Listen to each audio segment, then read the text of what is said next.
दिया बनके गगन में रोशनी भरते रहें, जब तलक ये जिंदगी है नेकियां करते रहें।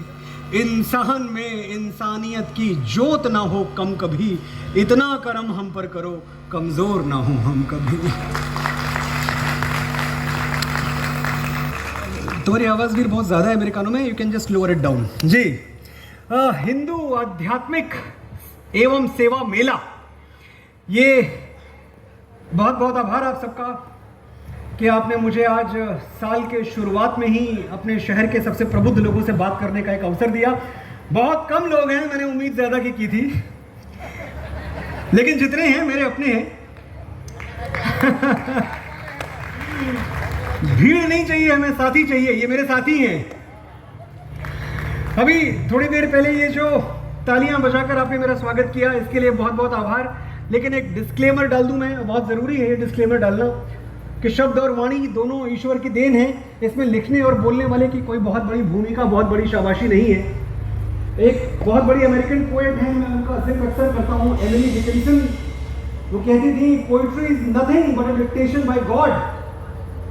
बाबा तुलसीदास अमरजीत जी वो लिखते हैं, कवित्व विवेक एक नहीं मोरे, सत्य कहूं लिख कागज कोरे। यानी मैं कोरे कागज पर लिख के दे सकता हूं कि मुझे कविता करनी ही नहीं आती। ये युग का जो सबसे बड़ा कवि है वो स्वामी बाबा तुलसीदास, वो ये कह रहे हैं कि मुझे कविता ही करनी नहीं आती।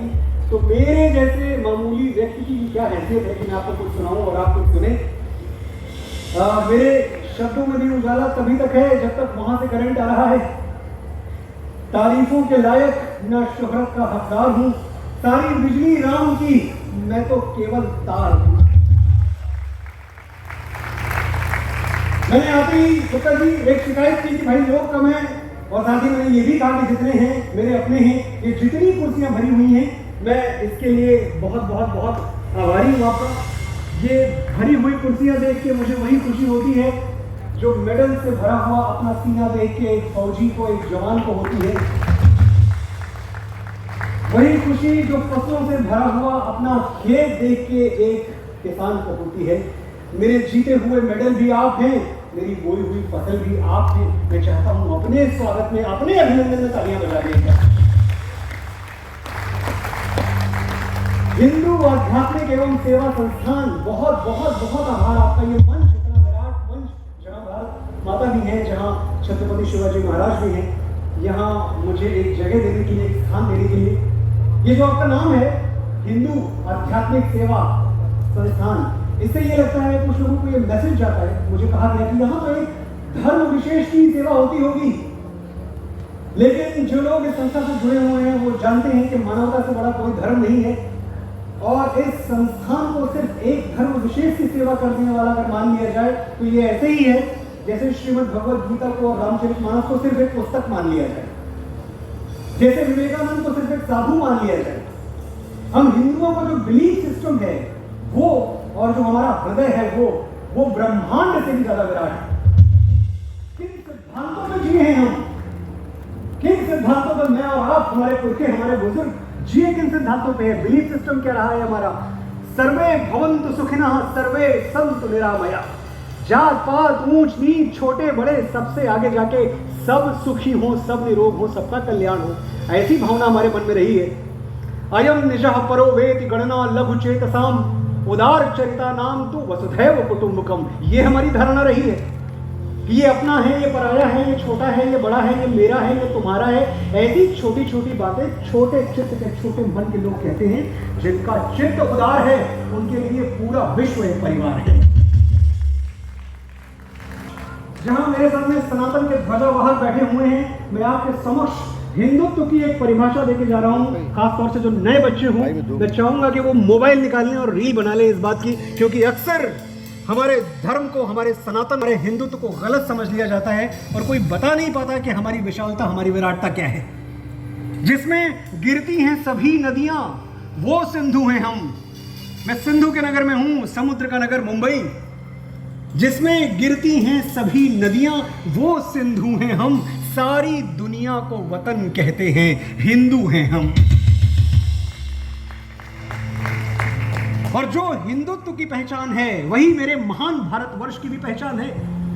कभी हमने अपना पराया न जाना, किसी से कभी द्वेष रखा न माना, शरण में अगर शत्रु भी चल के आया तो आता है हमको गले से लगाना। आप सनातन के लिए जम के तालियां बजा सकते हैं, कोई और तो बजाएगा नहीं, हमको ही बजानी होंगी अपने लिए। शरण में अगर शत्रु भी चल के आया तो आता है हमको गले से लगाना, न देखा कोई देश भारत के जैसा, दिया लेके हम पूरी दुनिया में घूमे, नमस्ते सदा वत्सले मातृभूमे, नमस्ते सदा वत्सले मातृभूमे। लोग पूछते हैं दिया क्या है सनातन ने, हिंदुत्व ने, भारत ने दुनिया को, और मैं कहता हूं अगर हम गिनवाने पे आ गए ना तो नंबर सिस्टम फेल हो जाएगा कि हमने क्या क्या दिया है तुमको। कभी सच के पथ से न भटके मनुष्यता, तो पग पग पे वेदों के दीपक जलाए। 4 वेद दिए हैं हमने। कभी सच के पथ से न भटके मनुष्यता, तो पग पग पे वेदों के दीपक जलाए। अवध में रची हमने मानस की लीला, कुरुक्षेत्र में मंत्र गीता के गाए।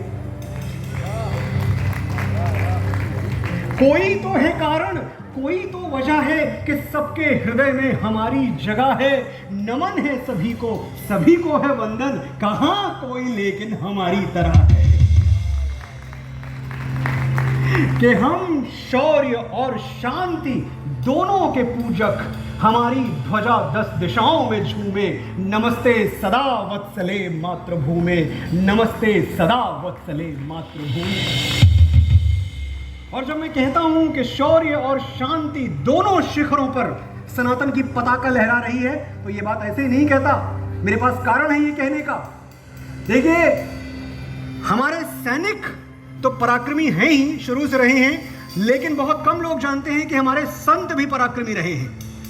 अगर सैनिक दुनिया जीत ले, विश्व जीत ले, तो कहते हैं हाँ भाई ठीक है, सैनिक का तो काम है, लेकिन हमारे संतों ने दुनिया जीती है। मुझे 1893 का किस्सा याद आता है, स्वामी विवेकानंद की अमेरिका यात्रा का।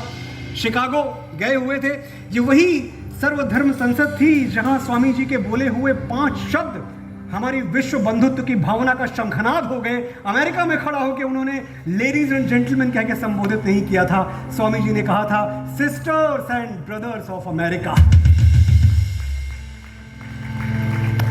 हुआ क्या, एक दिन स्वामी जी शिकागो में थे और एक दिन उनको लगा कि बहुत दिन हो गए कुछ अच्छा पढ़ा नहीं है, तो स्वामी जी ने पता किया कि शिकागो का जो सबसे बड़ा पुस्तकालय है, लाइब्रेरी, वो कहाँ है। बताया गया पास में ही है। स्वामी जी लाइब्रेरी पहुंच गए और वहाँ के लाइब्रेरियन, जो एक कोर्स एक अमेरिकन था, जब उसने देखा एक भगवाधारी, एक साफा पहने हुए एक पूरब का व्यक्ति स्वामी यहाँ आया है, तो उसके मन में शरारत सूझी। उसने एक टेबल पे कई रिलीजन्स की किताबें एक के ऊपर एक लगा दी। सबसे नीचे उसने श्रीमद् भगवत गीता रखी और सबसे ऊपर बाइबल। स्वामी जी को बुलाया, बोले स्वामी जी देखिए, ये कुछ रिलीजन्स की किताबें हैं मैंने लगाई हैं, इनका ऑर्डर सही है क्या, इनका क्रम ठीक है क्या। स्वामी जी ने देखा, बोला हाँ एकदम सही क्रम है, ऐसा ही होना चाहिए।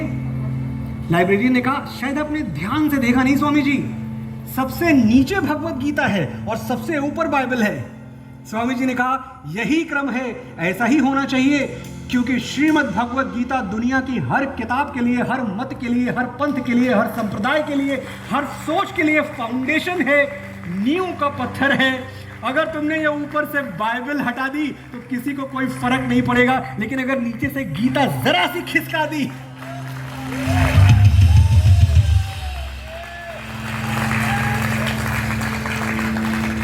गुप्ता जी जरा सी गीता खिसक गई तो दुनिया के सारे धर्म, मत, पंथ, संप्रदाय, सारी फिलॉसफी, सारे दर्शन जितने हैं वो सब गिर जाएंगे, और ये भी हो सकता है कि दुनिया ही गिर जाए। तो आज वाह, आवाजें आ रही हैं, अब कुछ उठनी शुरू हुई हैं, थोड़ा लोग और भी आ जाएं। लेकिन बड़ा अच्छा सुन रहे हैं आप लोग, इसकी तारीफ करनी होगी। जितने भी लोग हैं आप बहुत अच्छा सुन रहे हैं। और जब मैं अच्छे सुनने वालों को देखता हूं तो मुझे लगता है कि जाने अनजाने आप लोग उपनिषदों की परंपरा से जुड़े हुए हैं। हो सकता है जो हमारे नौजवान हैं उनको पता ना हो, लेकिन उपनिषद की परंपरा क्या है। उपनिषद का अर्थ होता है पास बैठ के सुनना, निकट बैठ के सुनना। जब गुरु के पास बैठ के आपको सीखते हैं, सुनते हैं, ये जो श्रवण की परंपरा है, इसी को उपनिषद कहा गया है। और मैं हमेशा ये बात मानता हूं कि दुनिया का कोई भी वक्ता, बड़े से बड़ा, मैं तो खैर बहुत मामूली हूं, बड़े से बड़ा वक्ता कुछ सार्थक नहीं बोल सकता अगर सुनने वाले सशक्त ना हो। लेकिन मेरा सौभाग्य है कि आज मेरे सामने जो सुनने वाले हैं वो सशक्त हैं, मजबूत हैं, सनातन के प्रहरी हैं। एक बात मैं कहूंगा कि आज मैं जो कुछ भी बोलूंगा उसमें प्रेम और सेवा की भावना ज्यादा होगी, ज्ञान कम होगा। तो मुझे आप एक ज्ञानी या एक वक्ता की तरह नहीं, सिर्फ इस प्रेमी की तरह सुने जिसे सत्य, सेना और सनातन से निश्चल प्रेम है। मुझे याद आता है माँ मीरा, जो इस ब्रह्मांड की सबसे बड़ी कृष्ण भक्त हुई है, सिसोदिया कुल की वधु माँ मीरा, वो मथुरा वृंदावन की यात्रा पर थी। एक दिन उन्होंने बांके बिहारी के मंदिर में अपने पद गाए। इतने सुंदर पद गाए कि सुनने वाले भाव विभोर हो गए, रोने लगे, आंसुओं की धारा बहने लगी। गाना समाप्त हुआ। माँ मीरा क्या देखती हैं कि श्रोताओं में कौन बैठा हुआ है? स्वामी हरिदास। स्वामी हरिदास जो संगीत सम्राट तानसेन के गुरु थे, वो श्रोताओं में बैठे हुए थे। माँ पहुंची स्वामी जी के पास, उनका पैर छुआ। स्वामी जी ने कहा, मीरा सुना मैंने, बहुत अच्छा गाया तुमने, बस थोड़ा राग रागिनी में कमी रह गई। माँ मीरा ने स्वामी जी के पैर छुए और बड़े आदर से उत्तर दिया कि प्रभु, जब इंसान को खुश करने के लिए गाते हैं तो राग में गाते हैं, जब भगवान को खुश करने के लिए गाते हैं तो अनुराग में गाते हैं।